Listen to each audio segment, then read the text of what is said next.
WVUT Vincennes, a part of Vincennes University Broadcasting.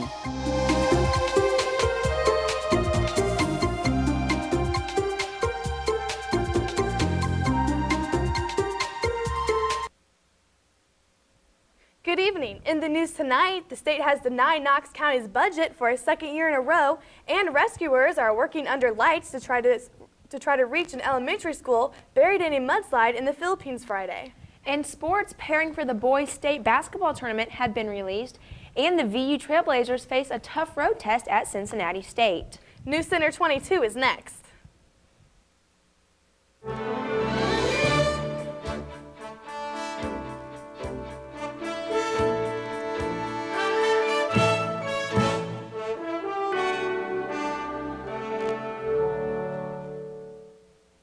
The Indiana Department of Local Government Finance has denied Knox County's budget for a second year in a row. Auditor Terry Ewer says a letter from the state agency simply says the budget was denied because it was not adopted by the county. However, Ewer says she has not talked to the state officials to find out exactly what that means. When last year's budget was denied, the county council had to pay the county's bills through special appropriations with oversight from the state. Meanwhile, Ewer says her office has found an error that resulted in a $2.9 million surplus in the county's general fund. The auditor's office has been searching for the error since last summer. Ewer says erroneous information provided to her office by the treasurer's office resulted in the mistake. Ewer says the discrepancy resulted when money used to pay off a loan was not taken off the books. Governor Mitch Daniels was scheduled to give a 30-minute deposition today for a federal trial in which former employees of Indianapolis Power and Light Company, alleged company executives and board members, failed to protect them from a multi-million-dollar stock collapse. Daniels was a member of the Utilities Board when it agreed to merge with Virginia-based AES Corporation. He's not a defendant in the case that goes to trial Tuesday in the U.S. District Court in Indianapolis, but he has been subpoenaed to testify. About 2,000 former employees of the company are suing after losing more than $100 million in retirement savings in the sale of the company. Knox County Sheriff's deputies arrested one person Saturday morning after raiding a suspected meth lab at the Indian Mound Apartments on Washington Avenue in Vincennes. Joseph Gonzalez is facing preliminary charges of reckless possession of drug paraphernalia, possession of methamphetamine, and maintaining a common nuisance. Deputies found a number of items used to manufacture methamphetamine, along with marijuana and unknown quantity of meth. They also found a drug lab in the dumpster next to the apartment building. State police arrested a Kentucky man Saturday night for slicing a 16-year-old juvenile with a knife at a residence near Santa Claus, Indiana. 35-year-old Robert Burkhead, the third of Litchfield, Kentucky, is charged with aggravated assault, obstruction of justice, and disorderly conduct. Burkhead was attending a birthday party when he became angered by the juvenile and pulled out a 4-inch knife and sliced the youth across his stomach. Burkhead told police he thought the juvenile was making fun of him. The teenager was treated for a 14-inch to his stomach. A small plane crashed into an expressway outside of Chicago Sunday afternoon. Authorities say the plane crashed less than a mile from the Schaumburg Airport. Just 2 people were on board the single-engine plane. 63-year-old John Vashko of Bloomingdale and 18-year-old Kenneth Mattuck, Jr. of Palatine. Vashko was taken to a nearby hospital with a head wound and was listed in fair condition. Mattuck walked away from the crash without any serious injuries. Police say the plane apparently lost all engine function after takeoff, and Vashko, a flight instructor, decided to land on the eastbound side of the road. Indiana's House Education Committee voted unanimously today in favor of a bill limiting the amount of junk food in vending machines at the state's public schools. The bill now moves to the full House for consideration. It has already cleared the Senate. The bill would require at least half of the foods and beverages in vending machines to be of better nutritional value than soft drinks and candy bars. It also requires schools to make time for daily physical activity, but does not mandate physical education classes. Critics say legalizing fireworks in Indiana might cause legal problems. State Senator David Ford of Hartford City is sponsoring a bill that would make it legal for people to use fireworks on their own property or on someone else's property if they have permission. Some critics claim users would be liable for injuries or damage they might cause. Current law requires people who buy fireworks in Indiana to sign a statement pledging to use them outside the state or to set them off at controlled locations. The public is invited to attend the second Meet Your Legislators Forum of 2006 Saturday at Vincennes University. State Representatives Bruce Borders, Dave Crooks, and Tony Woodruff, and State Senators Lyndall Hume and John Waterman have been invited to attend.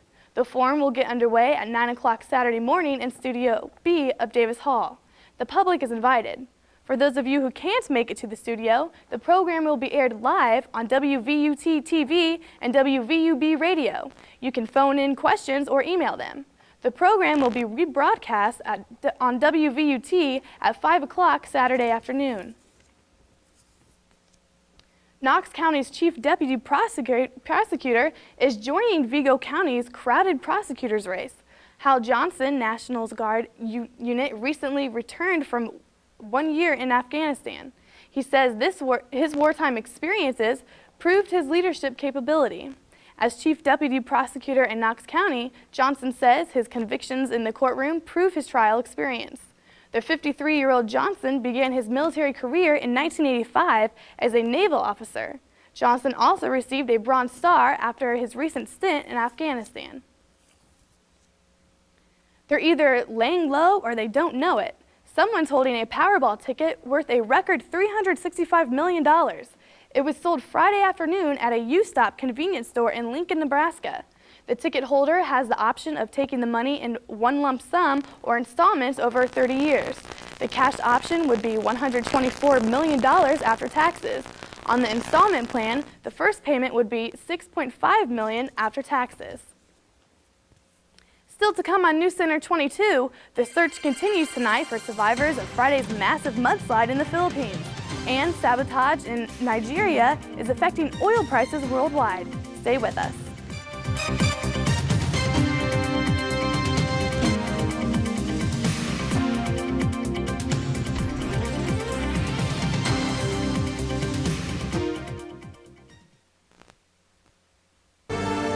Uncertainty and violence take hold. In a wild corner of the South, a northerner rises to power with deadly consequences. In Georgia, a minister and a plantation mistress clash over control. This was a war of terror. The conclusion of Reconstruction, the Second Civil War. Next time on American Experience.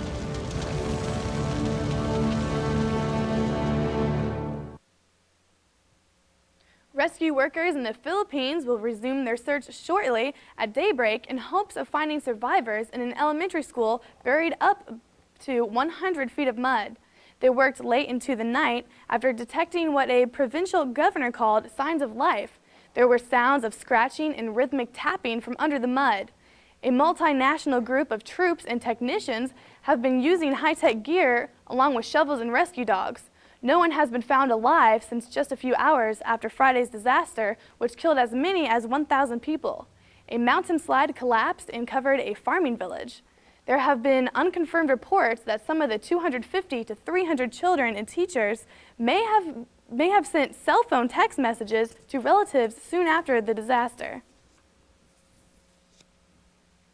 A top Mexican emergency official says rescuers think they've buried within about 300 feet of at least 2 of the workers trapped in a coal mine.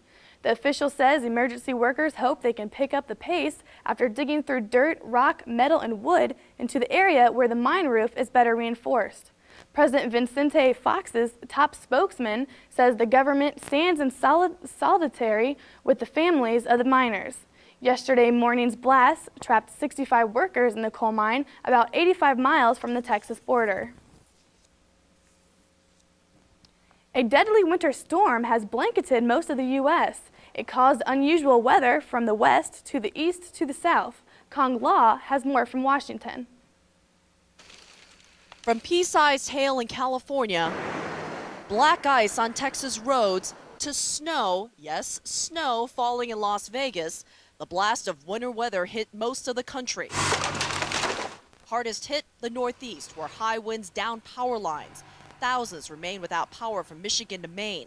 As crews rushed to restore heat and light, several states opened shelters for residents like 81-year-old Deese Lambert. I went to bed with every piece of clothing and article that I could think of and every blanket in the house, and I just lay there all night, and it wasn't a good night. Parts of Oklahoma fell to 18 degrees. Slick roads there caused dozens of accidents and were blamed for at least 4 deaths. Just south in Texas, ice caused 500 accidents on Dallas roads, and nearly 100 flights in and out of the Dallas-Fort Worth International Airport were canceled.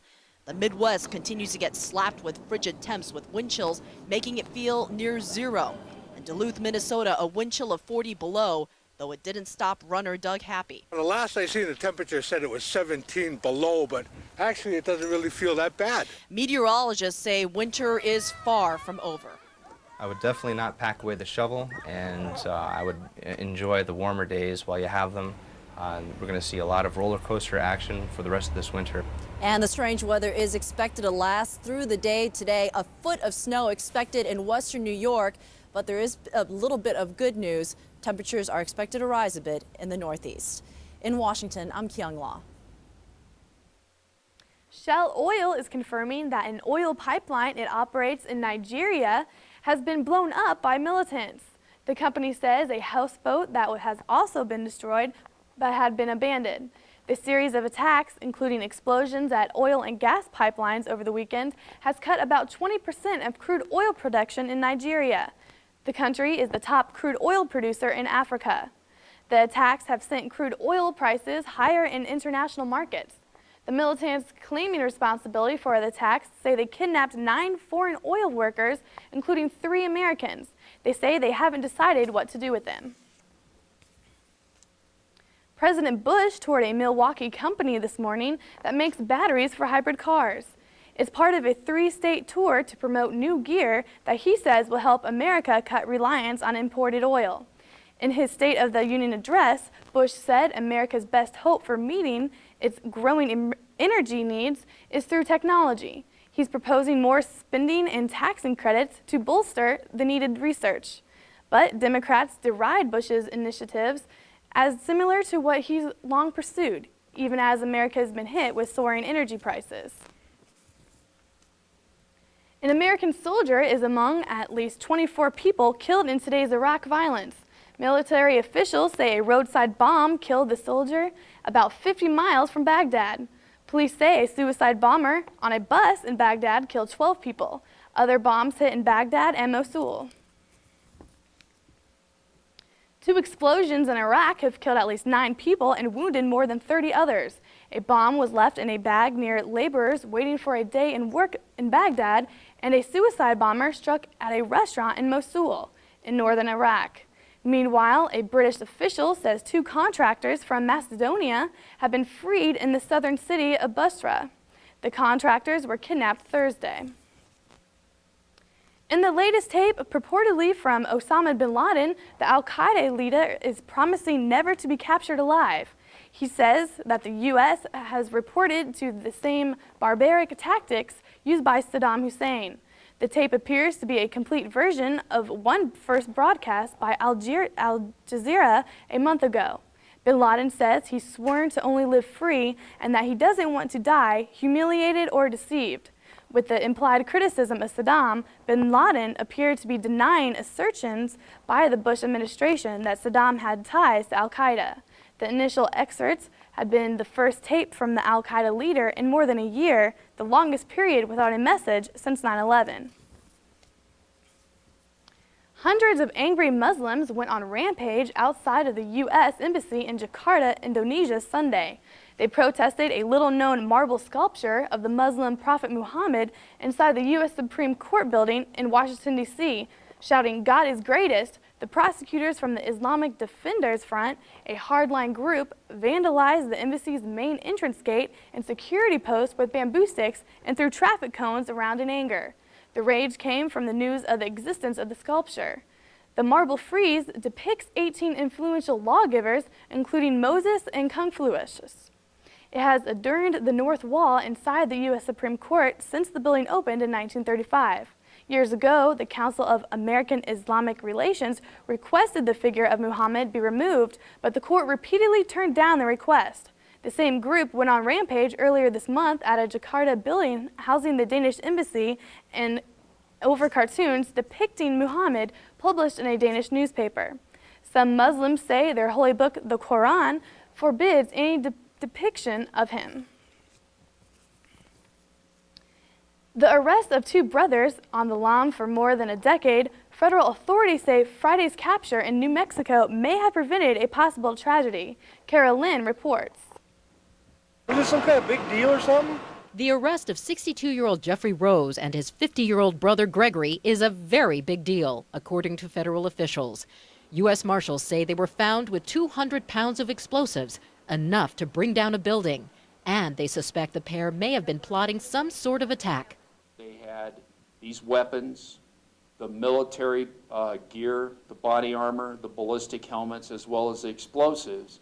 We believe that these are the same kinds of people as you would find with the Timothy McVeighs and those other kinds of people that would like to cause harm to the United States. The brothers eluded authorities for 15 years on a string of felony, drug, and weapons charges. They were finally nabbed Friday in a remote part of New Mexico. As they were being taken into the county jail in Albuquerque, Jeffrey Rose only spoke of concerns for his pets. If there's any animal lovers out there, it'll help take care of all our cats and our diabetic cat that's going to die without his insulin. Agents are working to remove the explosives from the Rose property and secure the area. Carol Lynn, CNN. Officials in Alabama aren't sure if a fire early yesterday is linked to a series of suspected arsons at other rural churches in the state.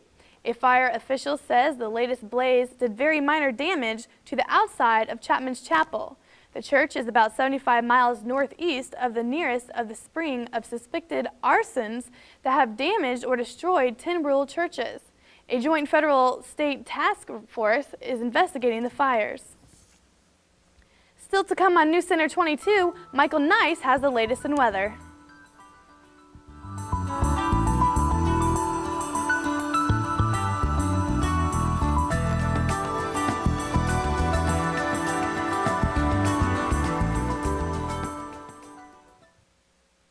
Coming up this week on 22 Magazine, Vincennes University Athletic Director Denny Myers talks about Wvut's sports program. And Becky Bouchy of Sign for Kids and Vincennes school teacher Chrissy Lang will talk about a petition drive that begins March 8th on the Vincennes School Corporation's $57 million building plan. The next time on 22 Magazine, Saturday night at 7:30 on WVUT.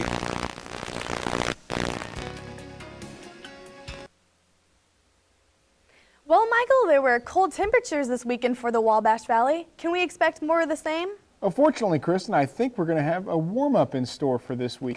Good evening, everybody, and as we take a look outside at our tower cam, we can overlook downtown Vincennes and the metro area. We can see cloudy skies covering our area, just kind of a wintry, gloomy day for much of Vincennes. Out at the airport, 30 degrees is the temperature.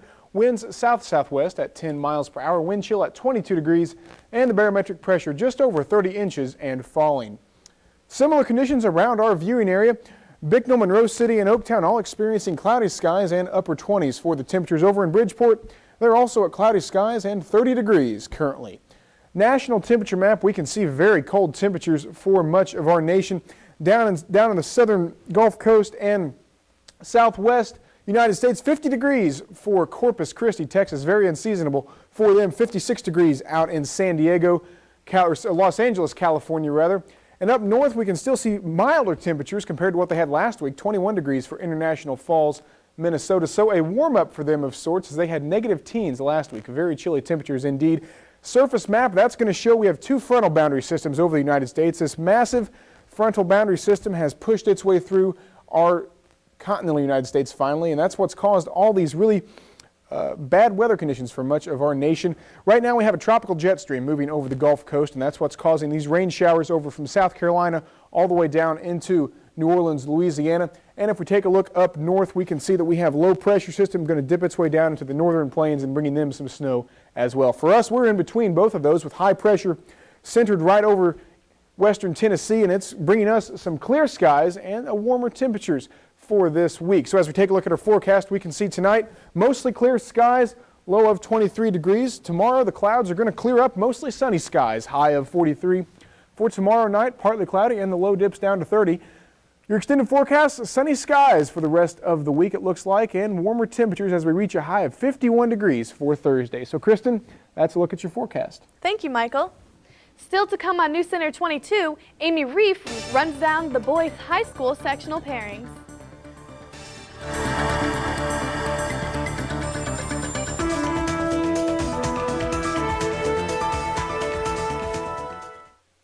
The public is invited to attend Meet Your Legislators on Saturday, February 25th at 9 a.m. in Davis Hall on the Vincennes University campus. The forum will include information from area legislators followed by a question and answer session.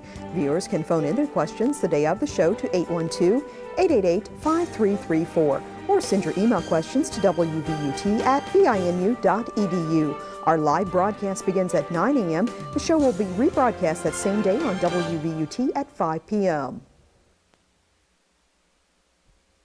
The road to Conseco begins next week. Good evening, everyone. For TV 22 Sports, I'm Amy Reif.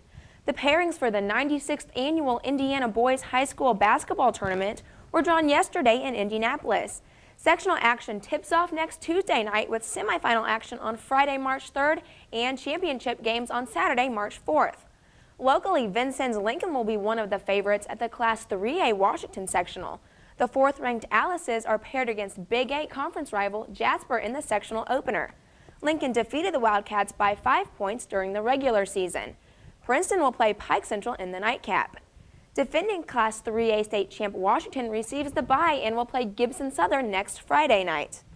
Elsewhere, North Knox and South Knox will compete with 4 other teams at the Class 2A Paoli sectional. The Spartans open the tournament against Mitchell next Tuesday night at 6 p.m., followed by Paoli and Linton in the nightcap.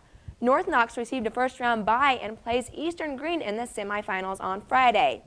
At the Class A Lagoti sectional, Vincennes Reveille plays the host Lions right after Shoals meets Bar Reeve in the sectional opener. Washington Catholic and North Davies drew first-round byes and will square off in the bye game Friday night at 7:30. The Vincennes University Trailblazers are on the road tonight to play Cincinnati State.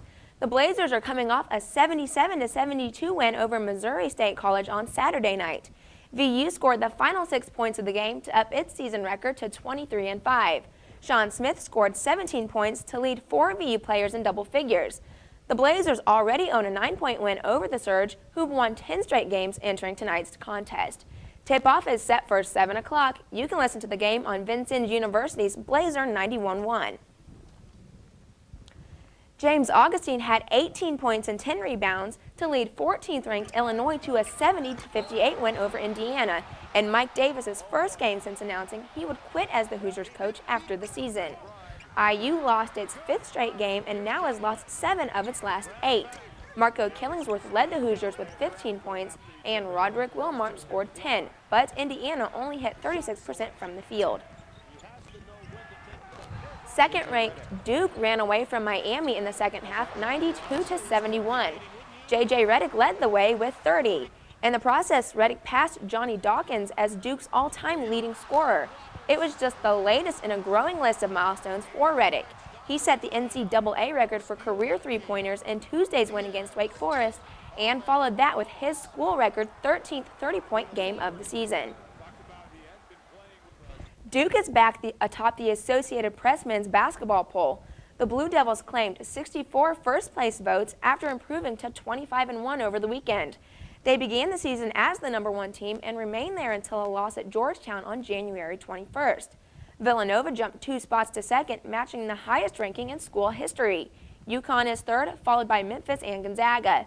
George Washington, Texas, Illinois, Pittsburgh, and Tennessee round out the top 10. LeBron James, the Cleveland Cavaliers' 21-year-old superstar, is the youngest player ever to win the MVP award at the NBA All-Star Game.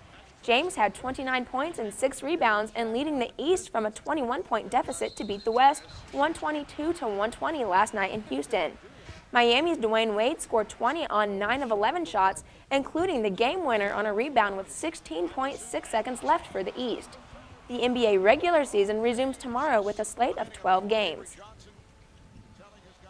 Just 10 days after NASCAR kicked out his crew chief for illegally altering his car, Jimmy Johnson won the Daytona 500 for his first victory in the Great American Race.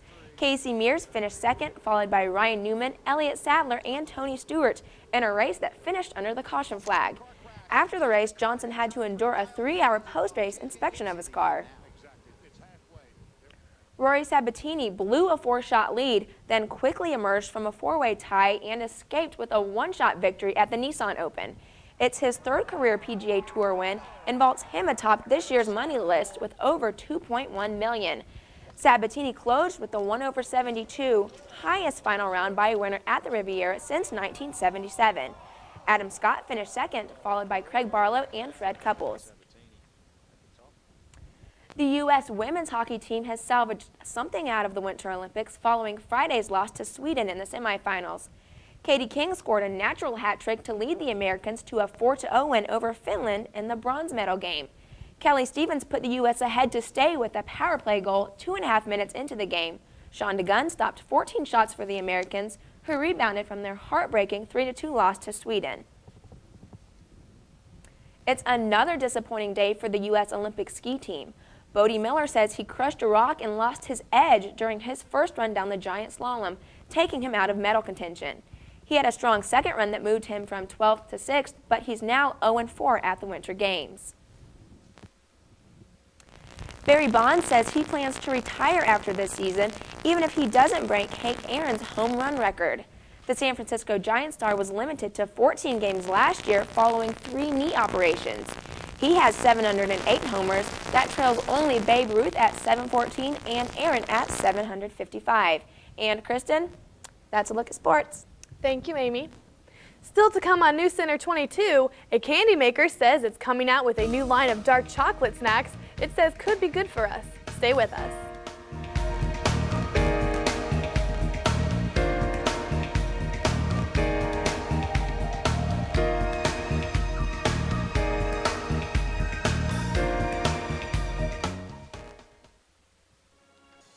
Tune into Wvut this Monday night. At 8, watch Antiques Roadshow. Then at 9, Reconstruction, the Second Civil War. American Experience recalls the world's first large-scale experiment in interracial democracy. And at 10:30, Fort Niagara, the struggle for a continent, traces the history of fortifications at the mouth of the Niagara River in Youngstown, New York. The first fort was built by the French in 1679. Monday night on Wvut.